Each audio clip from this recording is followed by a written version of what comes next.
Buenos días, profe. Buen día, profe. Buenos Buenos días. días, profe. Buenos días. Día. ¿Cómo andamos el día de hoy? ¿Todo excelente? Muy bien, ¿y usted? Muy bien. Ok. Perfecto.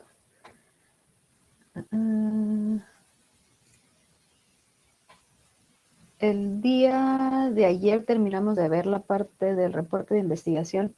Les actualicé ya la presentación. Y nada más así para comentarles un cambio pequeño que hice. Por ahí me preguntaron cuántas referencias. Ya puse acá un mínimo. Mínimo 4 referencias. Entonces ya para que también tengan que tener ahí cuidado con esa parte de las referencias. Y listo. ¿Qué más será? También esta. Les cambié el link del catálogo de la biblioteca para que se vayan directamente a las editoriales. Entonces ustedes ya lo tienen igual en el apartado del reporte de investigación. Ok. La semana pasada andábamos como por aquí, ¿verdad? Superficies, los diagramas. ¿Vimos esto? Igual varias presentaciones. Y se fijan, tenemos... Porque esto sí ya lo vimos. Esto sí me acuerdo haberlo visto, pero esto no recuerdo muy bien. ¿Sí lo vimos? No podemos ver su pantalla, profe. Se quedó en las fuentes de información. Híjole. Bueno. Vamos a esperar a que agarre esto. A ver. Es el internet. Es el internet. Déjenme cambiar de internet a ver si de pura casualidad. No me aparece otro. A ver. Voy a cambiar de internet. Ahí les va.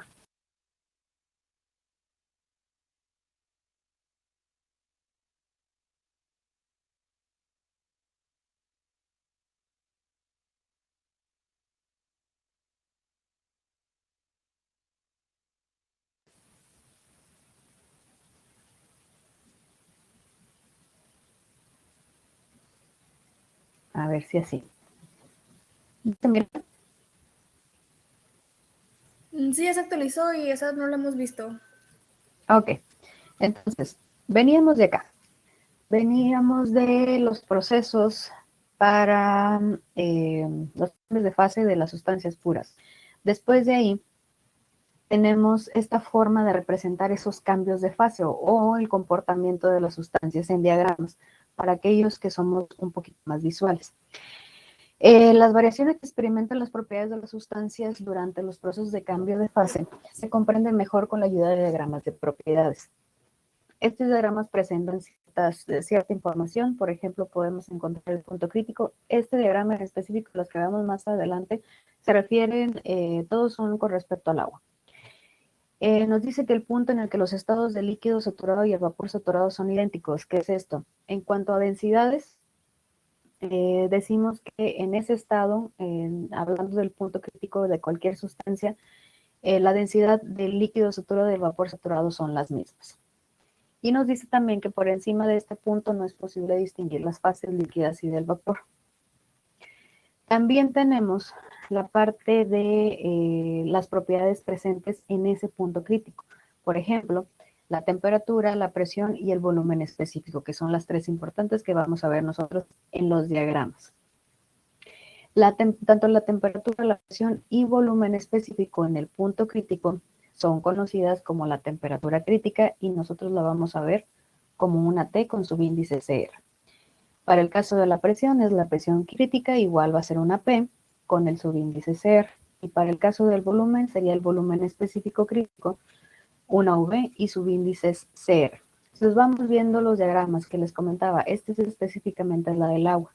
Y estamos comparando cambios de temperatura con respecto al volumen específico con una presión constante. Entonces, por ejemplo, tenemos esta región de aquí. Lo voy a poner como presentación a ver si lo agarra. ¿Sí se puso presentación? Sí, profe. Ok, entonces van viendo cómo es que se va alejando, cómo se va alargando, podríamos decir, esta región de aquí. Lo voy a marcar. Como que esta región de aquí es referente a un líquido saturado. Entonces, conforme va aumentando la temperatura, vamos aumentando un poco, cambiando un poco el volumen específico. Después de ahí, región, todo esto de acá, lo voy a poner así como en verdecito para que se distinga con lo amarillo. Bueno, imagínense que está todo en verde. La región del vapor húmedo o la mezcla saturada que hacíamos el comentario, veíamos en cambio de fase, es una proporción está en forma de líquido saturado y la otra está como vapor saturado. Después de esa región, de la región en verde, vamos viendo o vamos obteniendo la parte del vapor saturado. Todo esto ya lo de acá. Y obviamente a una presión constante, pues cambiamos temperatura y vemos también, observamos cambio en el volumen específico. Aquí ya cuando llegamos al punto crítico es donde vemos también o reflejamos en el diagrama, o vemos reflejado en el diagrama, que esta partecita de aquí, la forma, la región en verde que nosotros teníamos por debajo de ese punto, es donde observamos ese cambio de líquido saturado y vapor saturado. Aquí ya no se distingue, que quiere decir que estamos proporcionalmente, o podemos decir que está equilibrado, tanto el líquido saturado con el vapor saturado. Y después de esa región nosotros ya no podemos observar ese cambio de fase como lo veíamos de manera, si trabajamos una presión de 15 megapascales y aumentáramos su temperatura hasta observar ese cambio de fase al vapor saturado. Eso se refiere. Obviamente los puntos críticos van a cambiar dependiendo de las propiedades de las sustancias y en este caso a los 173 y un volumen específico de 0.003 es donde observamos el punto crítico, pero la del agua. Después de ahí, también tenemos otras tres formas de identificar o de observar las propiedades de las sustancias. En este caso es comparando la presión con el volumen específico. No necesariamente tiene que ser temperatura y volumen específico y estas regiones de aquí a una presión constante. Podemos jugar con las presiones. Y al momento de jugar con las presiones y al jugar con las sustancias, pues vamos a observar también diferentes diagramas. Seguimos también con la del agua. Pero ahora, no es cierto, esta es la pluma. Pero ahora presión contra volumen específico. Entonces, si se fijan, ya cambia la forma de nuestra línea, ¿no? En este caso se refiere a una temperatura por regiones. Esto está separado por regiones. Las líneas punteadas, se podría decir, se refieren a una temperatura constante. Entonces tenemos la región de líquido comprimido y vemos que podemos tener una presión altísima con una temperatura, vamos descendiendo la temperatura y un volumen específico menor o pequeño. Como no tiene números, nada más estamos diciendo menor, mayor o lo que sea. Después tenemos la parte de el vapor húmedo o la región en donde tenemos esa mezcla de líquido y de vapor que veíamos en el diagrama anterior. Y ya después de esa región o fuera de esa campana, si podríamos decirlo así, tenemos la región del vapor sobrecalentado. Siguiendo esta línea de la campana, tenemos que a estas condiciones o al cruce de presión y volumen específico en estas condiciones, tenemos la línea del líquido saturado. Después llega al punto crítico en donde no observamos las regiones de líquido saturado y de vapor saturado como lo veíamos de manera común. Y después, cambiando, bajando presión, aumentando volumen específico, tenemos las líneas o la región del vapor saturado. En el siguiente diagrama ya tenemos en contraste, la presión, pero ahora con respecto a la temperatura. Y aquí mostramos los cambios de fase y cómo se le llaman esos cambios de fase también, porque podemos no necesariamente pasar de un líquido necesariamente a un vapor. o de un vapor para convertirse en sólido, no necesariamente tiene que pasar al estado líquido, sino podemos jugar con las condiciones y las propiedades específicamente para pasar de un vapor a un sólido de manera inmediata. Entonces, para esa región o para ese ejemplo, si estamos o nuestra sustancia está en forma de vapor y queremos cambiarla a forma líquida, perdón, a forma sólida, sin pasar por la región de líquido, a ese proceso se le llama sublimación o viceversa, pasar de un sólido a un vapor. Después de ahí, esta región o este cambio de fase que sí conocemos o que sí podemos ver a simple vista, o que sí podemos controlarlo, sería la región del sólido a líquido. Tenemos esta región de fusión y esta de acá, que es el cambio de fase de sólido a líquido. Pero hay ciertas sustancias que se expanden al congelarse y hay otras que se contraen. Igual, todo dependiendo de las propiedades de la sustancia con la que estemos trabajando. Después de ahí tenemos la región de líquido y si queremos pasar a vapor, el nombre de ese proceso, vaporización. Aquí se aplica esa parte de la dirección, solamente por el nombre, vaporización. Entonces, pasamos de un líquido a un vapor, sería la región de vaporización. Después tenemos el punto triple. Aquí pasa algo curioso en el punto triple. En esas condiciones, en el punto triple, que igual también van a cambiar dependiendo de la sustancia, estos tres estados coexisten en equilibrio. ¿Qué quiere decir? Que en ese punto, si nosotros nos movemos o cambiamos alguna, ya sea tantito la presión o la temperatura de esa sustancia, nos podemos ir inmediatamente o podemos ir observando qué pasa a un estado sólido o puede pasar a un estado líquido o qué puede pasar a un estado de vapor. Pero en sí, partiendo de este punto triple, nosotros podemos observar esas tres fases en ese mismo punto. ¿Qué es esto? Por ahí, en algún momento, punto triple.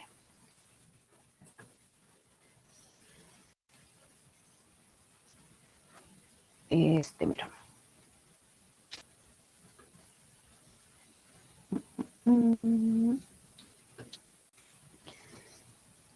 En ese punto triple se pueden observar las tres fases en una sola, que dicen coexisten en equilibrio. Vamos viendo cómo sucede esto. Lo voy a poner así grande, creo que no tiene audio.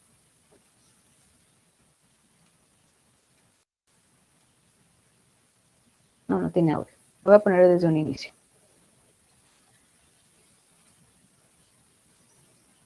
Entonces, en este caso están trabajando con agua.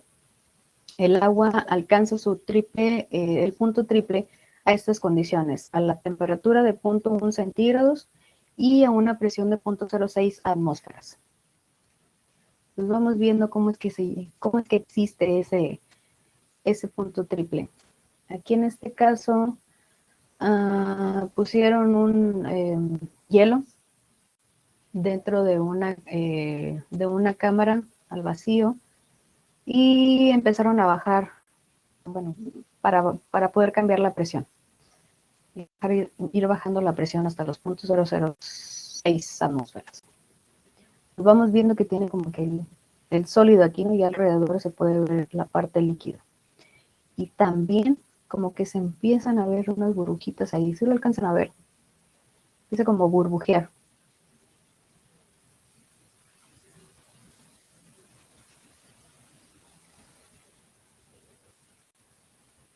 ¿Sí se ve? No se quedó en presentación. Yo tengo congelada la Profe, pantalla. ¿nos podría mandar mejor el link del video y pues nos da el tiempo de verlo? Déjenme copiar. Ahí les va. Sí, es el internet. Pero bueno.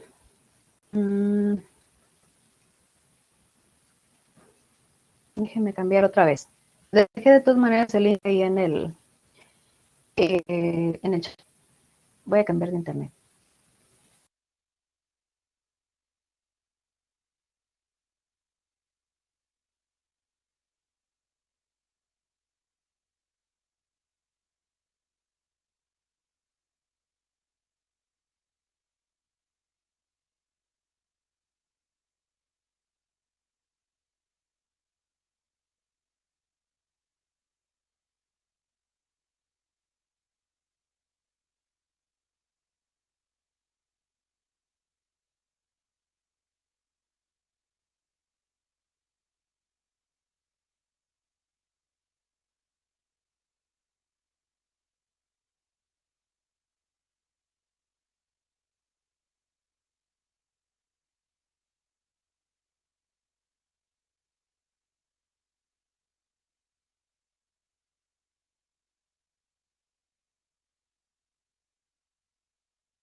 Hola, hola, ¿siguen aquí? Sí, profe. Aquí estamos. Creo que Blanco no le agradó que estuviera cambiando. Muy bien, no me dejaba entrar. Ok. Este internet. Déjeme otra vez poner.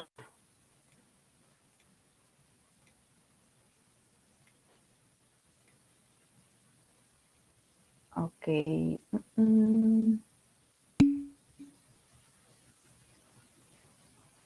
Listo. ¿Ya vieron el video entonces? Sí, profe. Se ve muy raro, dice su compañero. Exacto, entonces, igual si se cambia alguna, ya sea la presión o la temperatura, podemos, bueno, si ese es el caso, se puede observar el cambio rápido estando en esas tres fases al mismo tiempo. Entonces, este pues es el más fácil de observar, la del agua. Pero pues igual cada sustancia tiene sus puntos y sus características. Pero está curioso, ¿no? ¿De qué sirve? La verdad, les mentiría si dijera sí tengo una idea de qué sirve, pero pues simplemente es como conocer las características de la sustancia. Después de ahí, también tenemos otra forma ya como en 3D de presentar los cambios de fase o las propiedades. Tenemos presión, tenemos volumen, igual temperatura, y ya vemos esta configuración que depende también de la sustancia en la que se está trabajando. Tenemos, por ejemplo, en el caso de si estuvimos trabajando con un líquido comprimido o con un vapor sobrecalentado, si nos vamos a la tabla de propiedades, nosotros ya sabemos que en esas dos formas ocupamos necesariamente de dos propiedades para conocer una tercera. En el caso de del líquido saturado, de la mezcla saturada y del vapor saturado, con conocer solamente una sola propiedad, nosotros podemos conocer una segunda, una tercera, una cuarta, la que nosotros nos presenten en esa tabla de propiedades. Entonces, necesariamente para los estados de líquido comprimido y del vapor sobrecalentado, ahí sí es necesario conocer dos de sus propiedades. Las más básicas siempre van a ser temperatura y presión.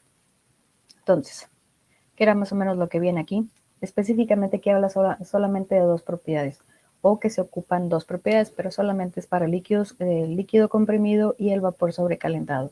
Los otros tres estados que veíamos es solamente uno. Si nosotros conocemos presión y conociendo obviamente que se encuentra como un líquido saturado o como un vapor saturado, o la mezcla, ya podemos nosotros determinar la temperatura, podemos determinar volumen específico, energía interna y las demás que ocupemos conocer.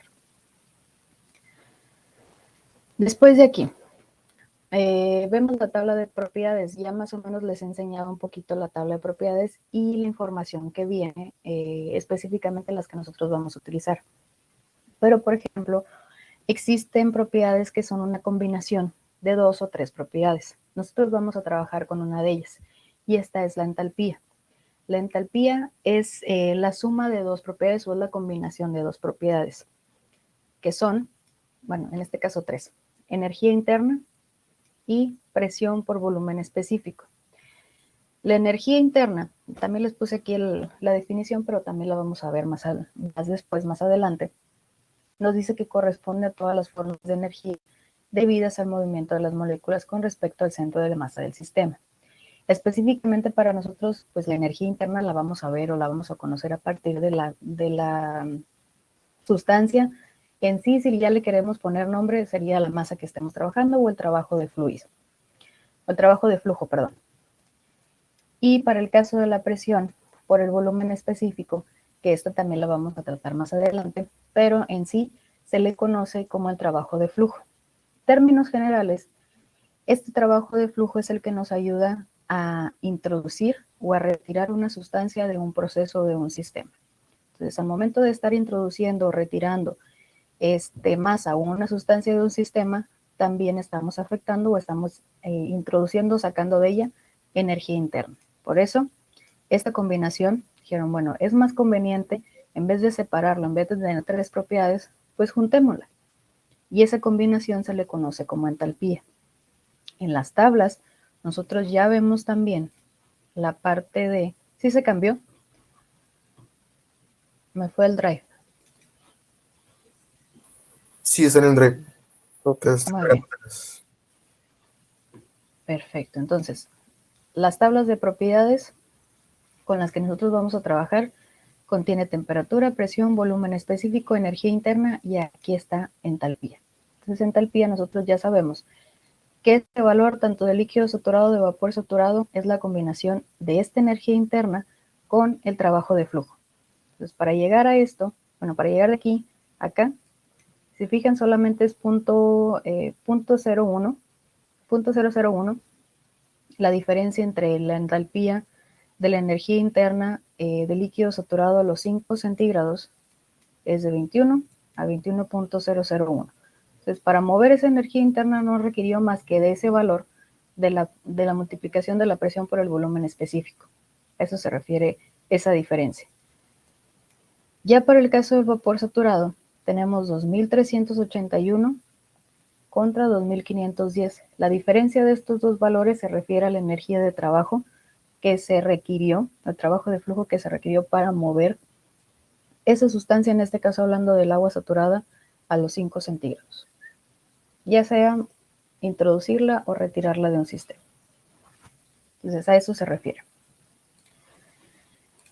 Y se acuerdan cuando estábamos viendo la parte del manómetro, la columna que veíamos del manómetro que la denominábamos como Z, les hacía el comentario que es en realidad ustedes en Yunes lo van a ver como una H, pero lo cambié por la Z en vez de poner la H, porque la H es la que más vamos a ocuparla y no me gustaría que ya saben que para poder diferenciar nos vamos a las unidades, pero no me gustaría que se siguieran confundiendo la parte de la altura con la parte de la entalpía. Entonces, la entalpía está definida como el contenido de calor y el calor total, que es una propiedad útil para el análisis de volúmenes de control. En sí, hablando de calor, se refiere más que nada a la parte de la energía que interactúa en el sistema y a los alrededores del sistema. ¿Por qué a los alrededores? Bueno, porque tenemos ese trabajo de flujo, ese trabajo que se ocupa para introducir esa energía al sistema o retirarla. A eso se refiere. Y hablando de análisis de volúmenes de control, ahorita a lo mejor van a decir, ¿qué es eso de volúmenes de control? Lo vamos a ver también más adelante. Es un tipo, una característica de un sistema. Hasta aquí, ¿cómo vamos? Les dije que me van a escuchar hablar. Es puro bla, bla, bla aquí.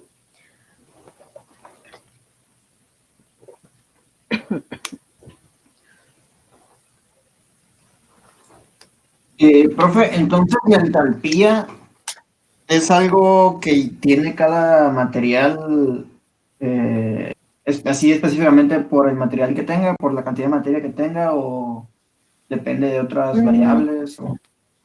Tiene la característica de, por ejemplo, si estamos trabajando con una sustancia, si esa sustancia solamente está ahí, por ejemplo, si vemos el agua, tenemos un recipiente con agua y ese agua solamente está ahí existiendo, en sí no podemos llamarlo como entalpía, porque la entalpía ocupa una energía en movimiento, que sería la región del trabajo de flujo.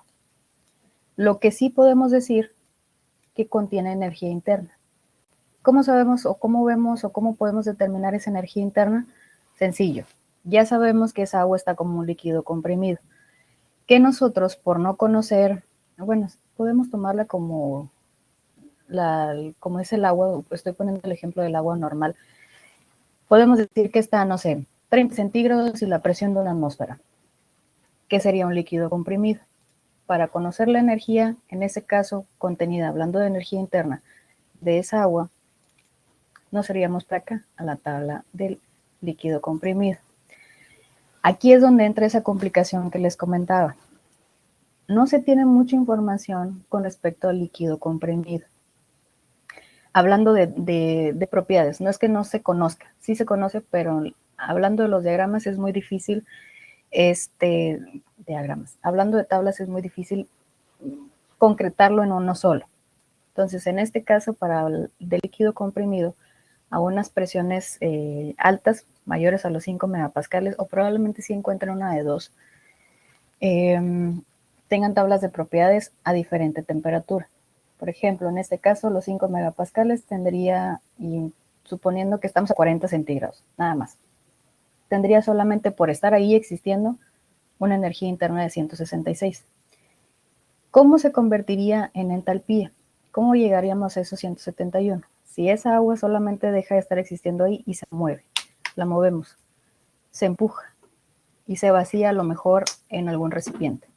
Entonces, al momento solamente de mover esa energía o esa masa de agua que tiene energía interna, necesita una fuerza para salir de ese recipiente. Y esa fuerza es esta diferencia entre los 166 y los 171 que vemos acá. Pero en sí, si esa masa no se mueve para nada, no hacemos nada para nada con ella, y solamente está dentro del sistema o fuera del sistema, sin moverse, corresponde a una energía interna. Esa masa se está moviendo o esa sustancia se está moviendo, bueno, entonces ya lleva una entalpía, que es esta energía interna más esa fuerza requerida para introducirla o sacarla de mi proceso o de mi sistema. No sé si le aclaré la duda o lo revolví más. Dígame, por favor.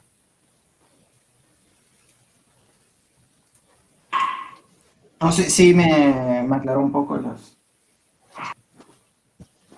Muy bien.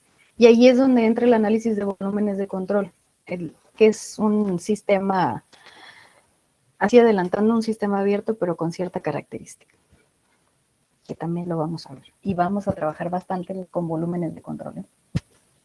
Así que sí lo vamos a detallar más. ¿Alguna otra duda?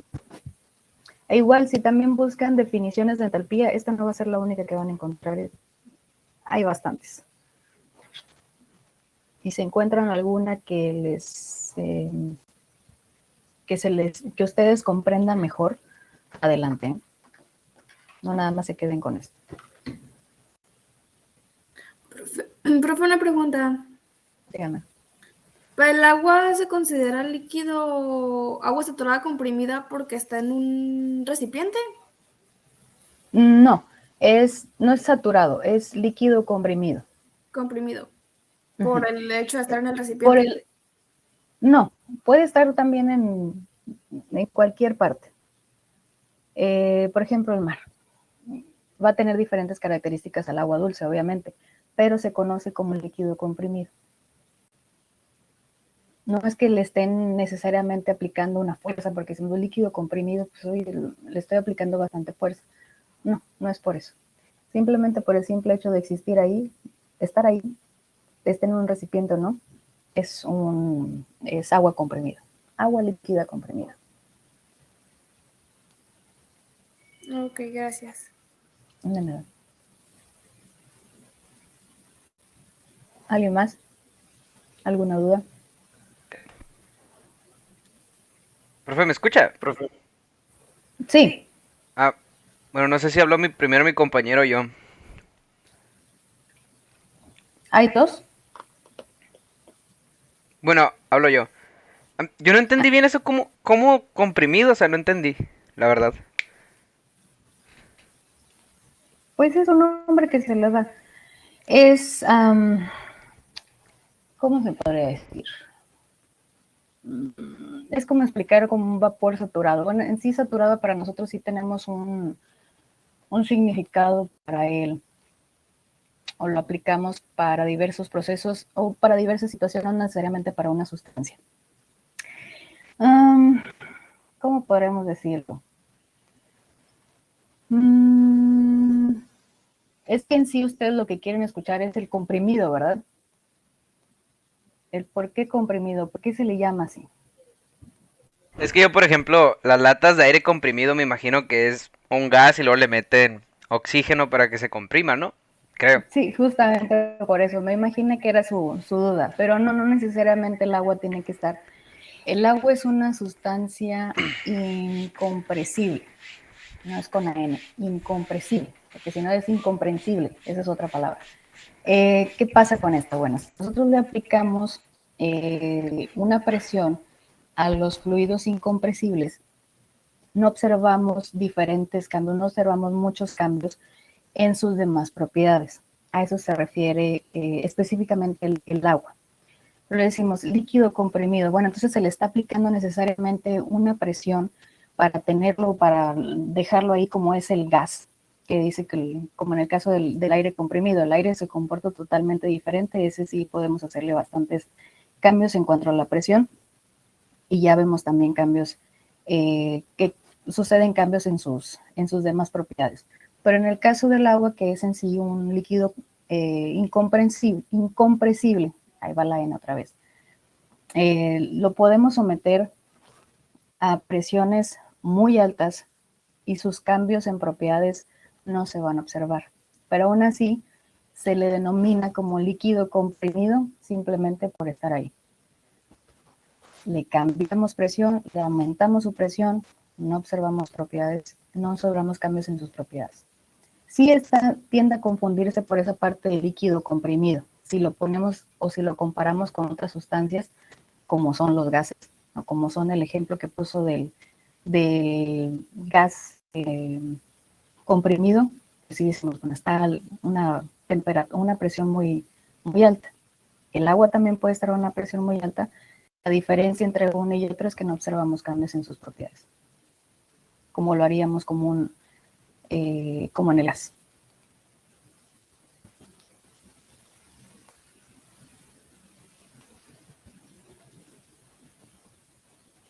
No sé si lo puse a dudar más. O Más o menos sí, todo bien, profe. sí, me imaginé que se iba a ir por esa parte del comprimido, porque, bueno, pues entonces sí se puede comprimir de manera de análisis. Esa es la característica que nos da pie a que nosotros tratemos el agua líquida comprimida como un líquido saturado, porque no cambian sus propiedades. Podemos aumentarle la presión del agua en este caso, y las demás propiedades hablando específicamente de volumen y de masa, no van a cambiar, o no se va a notar tanto los cambios como si estuviéramos comprimiendo un volumen. Por ejemplo, en el caso del volumen, jeringas. Ustedes me imagino que en algún momento han tenido alguna jeringa, ¿no? O han usado alguna jeringa, así nomás, no con la aguja, simplemente la pura jeringa. Sí. ¿O qué otra cosa podría ser? Sí, pues algo que haga ¿Qué vacío, pasó? ¿no? Sí, no necesariamente vacío, sino está la jeringa, la tapamos pues por donde se pone la aguja. ¿Y qué hacemos? Si tratamos de presionar el aire contenido en en esa jeringa, se me olvidó de qué estábamos hablando, es que lo pongo por el general en un pistón, que sí, en realidad pues es un pistón, pero hablando específicamente de la jeringa. Si nosotros le ponemos el dedo a un extremo de la jeringa y tratamos de comprimir, ¿qué va a pasar? ¿O lo han hecho en algún punto? Pues no vamos a poder, ¿no? No. ¿Por qué? Porque también el aire en ese caso es algo así. Entonces, si nosotros le ponemos el dedo en la puntita de acá y este pistón, o bueno, este riel, si le quieren llamar así, lo bajamos sin colocar el dedo. Está más o menos acá. Tenemos este aire aquí, le ponemos el dedo acá y si nosotros tratamos de empujar este pistón, pues no vamos a poder. ¿Por qué? Porque es igual que el aire igual que el agua, es un gas incomprensible. No podemos, ¿por qué? Porque no podemos cambiar su volumen y no podemos cambiar la masa de acá. Lo que sí probablemente cambiemos un poco, en mínimo, por la presión muy pequeña que estamos aplicando acá. Si lo tratamos como un gas ideal, podría ser temperatura y, bueno, el volumen probablemente poquito, pero la masa en sí, como no tenemos ninguna salida de este lado, porque ya le pusimos el dedito acá, la masa va a seguir ocupando el mismo espacio. O va a ser más bien la misma cantidad, porque cambiamos en pequeña proporción el volumen. Y si le aplicamos presión, le estamos aumentando la temperatura también. Y el caso pues del líquido, del agua comprimida, le estamos aplicando presión, sigue siendo la misma masa, sigue siendo el mismo volumen, igual que el aire. ¿Cambian en pequeñas proporciones? Probablemente sí. Cambie su temperatura, cambie su volumen específico, pero en un porcentaje muy pequeño. No es que necesariamente sí, no se puede presionar, no se puede aplicar bastante presión y modificar ese fluido. Y por eso también es aquí donde se utilizan esos tipos de fluidos con esas características que serían los fluidos incompresibles para este tipo de situaciones. Por ejemplo, lo veíamos en el gato hidráulico. ¿No lo vimos? No lo vimos, ¿verdad? Pero ustedes saben cómo funciona el gato hidráulico. Que si hemos visto cómo funciona. Sí. Sí. Déjenme ver. ¿Dónde está acá? ¿Dónde quedó? Déjenme ver. No es este. No está.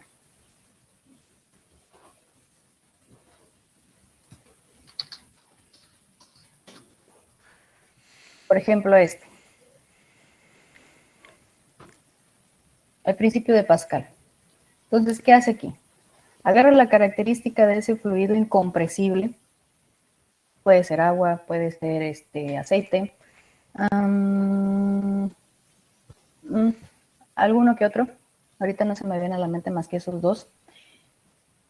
Y su función es, le aplicas presión, perdón, sí, acá. Le aplicas presión y como ese fluido no se va a comprimir, sino que va a agarrar toda esa fuerza que estás aplicándole aquí y la va a distribuir, la va a distribuir, la va a distribuir. Y este pistón que está del otro extremo, este es un video. Y este pistón que está del otro extremo, como no está fijo, se va a mover. Y eso es lo que sirve para mover, aplicar una fuerza pequeña y mover a lo mejor, como por acá, un automóvil. Como lo vemos en los gatos hidráulicos. Acá está un ejemplo. Por ejemplo, aplicándole una masa, aplicando una fuerza a los 200 kilogramos, esta fuerza se va a ir distribuyendo porque no se puede comprimir, va a querer abrirse paso y este pistón, como está en movimiento, esa fuerza se va a distribuir de manera equitativa en toda esta área, toda esta región, para mover ya sea los 1000 kilogramos. Este es el ejemplo. Aplicando solamente una fuerza con una masa de 200 kilogramos, levantamos algo de 1000 kilogramos. Entonces, todas esas características del fluido incompresible, específicamente la de agua, que igual se lee como líquido comprimido, bueno, es líquido comprimido, entonces está a unas presiones altísimas, se pueden comprimir, pero no. En realidad estamos solamente poniéndole nombre a un fluido que en sí es incompresible. Incompresible, perdón.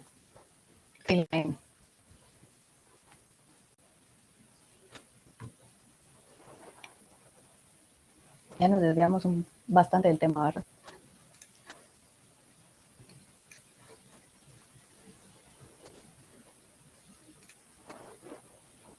Entonces, ¿en qué quedamos?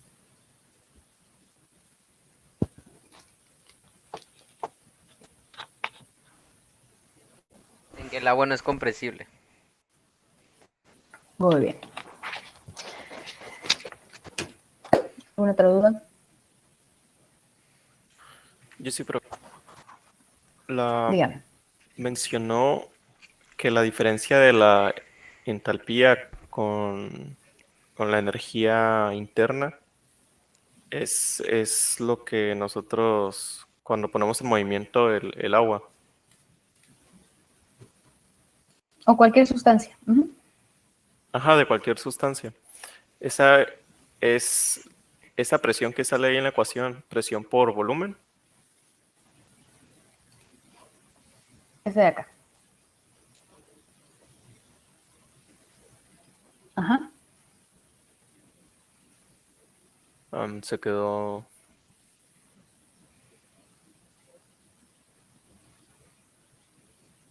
¿Ya se cambió? Sí, esa. Ajá. Nada más esa era mi duda, que sí. La diferencia de esas dos era esa presión por volumen específico que sale ahí. ¿O es otra? Sí, ese es. Si nosotros vemos la tabla de propiedades, ya se cambió. Puse en la diapositiva con la tabla de propiedades. Por Sí, ejemplo, los 20 centígrados. Muy bien, hablando específicamente de líquido saturado, tiene una energía interna de 83.913. A los mismos 20 centígrados, porque hay que comparar los mismos estados. Hablando de entalpía de líquido saturado, si se fijan es muy pequeña la diferencia entre un y otro, 0.915 y el 1.903. La diferencia entre estos dos números se refiere al trabajo de fluido. Bueno, sí, el trabajo de flujo más bien, no de fluido, trabajo de flujo. ¿De dónde sale eso? De multiplicar la presión ejercida por cierto volumen a esa masa. Y esa masa contiene energía interna. Al estar en movimiento, ya sea para introducirla o retirarla del sistema, ya estamos hablando de entalpía. En esta entalpía ya englobamos energía interna, ya englobamos el volumen específico y ya englobamos la presión a la que se está trabajando.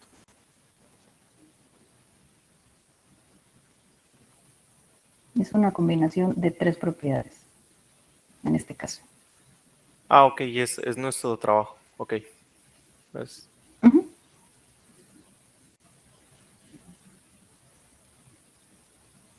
¿Alguna otra duda?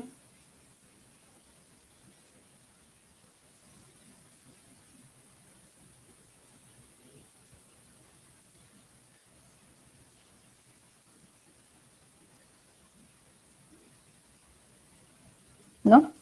Ahora, así rapidito, ya para ver de dónde sale en sí o cómo es que se calculó esto en las tablas de propiedades. Decíamos, es la energía interna más la presión por el volumen específico. Bueno, ¿a qué presión? ¿A qué volumen específico? Si estamos hablando de líquido saturado a cierta temperatura, se toma la presión de saturación como referencia y el volumen específico de ese líquido saturado. Vamos viendo a ver si esto no me queda mal por las decimales. Entalpía de líquido saturado a 20 centígrados nos dice que es igual a 83.915. Vamos a ver cómo llegamos de esto a esto sumándole ese trabajo de flujo. Son 2.3392 por el volumen específico.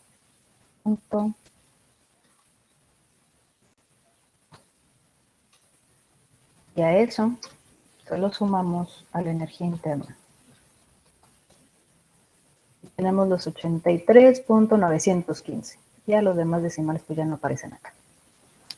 Entonces, así es como se determina la entalpía. Y lo tenemos en tablas. Igual si queremos ver la del vapor saturado, pues igual nos vamos por ahora correspondiente al vapor saturado. Sigue siendo de referencia la presión saturada. Y le sumamos la energía interna del vapor saturado, los 2402, nos tiene que dar el valor de 2453.5 como mínimo, ¿no? Por los decimales que toman ahí, que solamente es uno.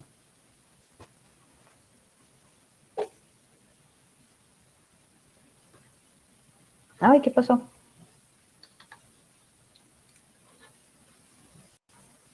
Andamos por acá. Aquí.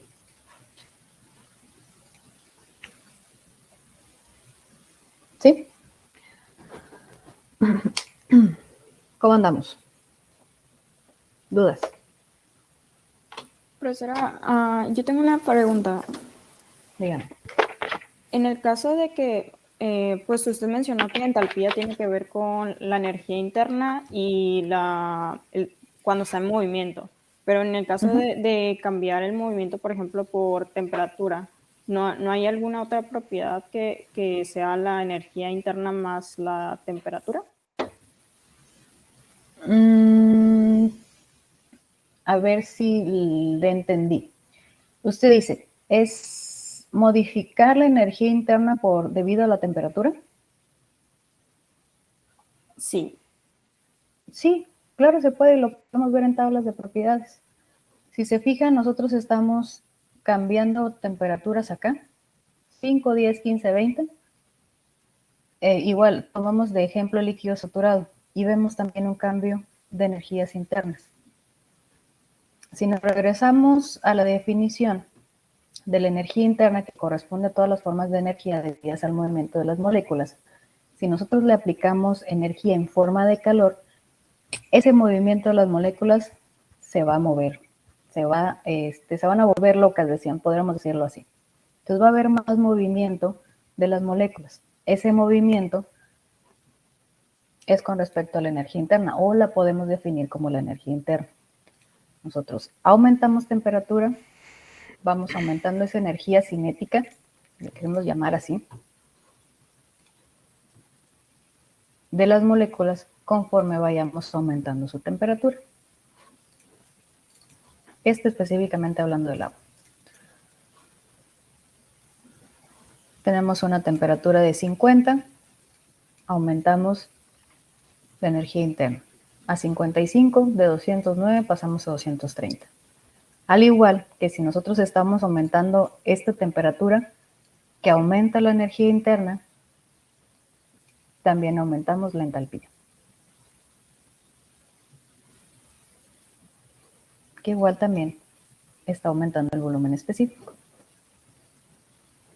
Y cambia la presión de saturación. Solamente con cambiar una en la propiedad vemos todo lo que influye en las demás.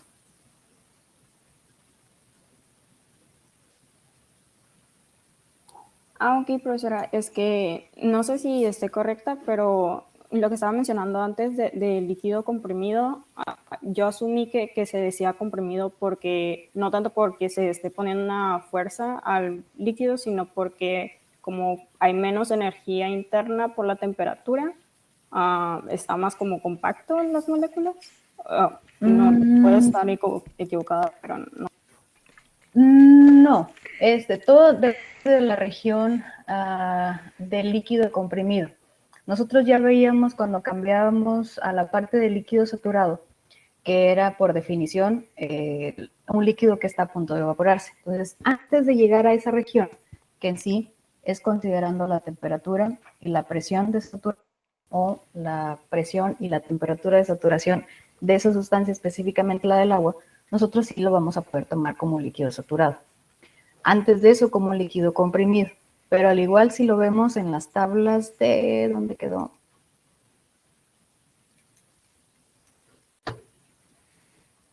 Presión, 20 megapascales. Cambiamos temperaturas. Esa sería específicamente la de saturación. Bueno, la primera. Las demás sí ya son temperaturas normales. A los 40 centígrados vemos que también estamos cambiando su energía interna o su entalpía.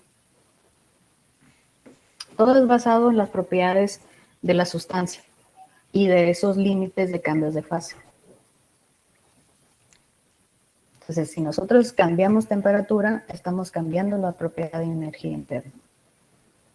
¿Cuál es la característica de eso? Que sí, estamos aumentando presión, pero decimos que es incompresible por eso, por esa característica. El volumen y la masa de esa sustancia no va a cambiar. Al contrario, va a decir, bueno, ¿a dónde me voy? ¿A dónde me voy? Que era lo que veíamos en la parte de la ley de Pascal.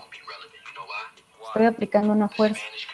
Como no se puede comprimir, no se puede quedar, no se puede hacer chiquito o menos masa o menos volumen, lo que hace es esa fuerza que se le aplicó, ver hasta a dónde sacarlo. Y ahí es donde se aprovecha pues esa propiedad, específicamente para el principio de Pascal. O en los gatos hidráulicos. Ok, bueno, muchas gracias. Por cierto, faltan 3 minutos para que se acabe la clase. Híjole, bueno. Entonces, ¿alguna otra duda así rapidito? Si no, para ya dejarle hasta aquí. Ustedes tienen clase. Por mi parte, no, profesora. ¿Perdón?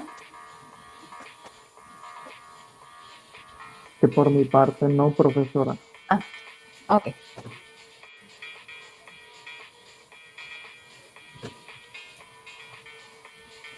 ¿Listo? Muy bien. Entonces, nos vemos mañana porque lo de mañana va a estar interesante. Y listo. Ok, Vamos profe. hasta aquí. Gracias. Buen Que día. tengan un excelente día. Gracias. Cuídense. Gracias, profe. Hasta mañana. Bye bye. Bye, bye.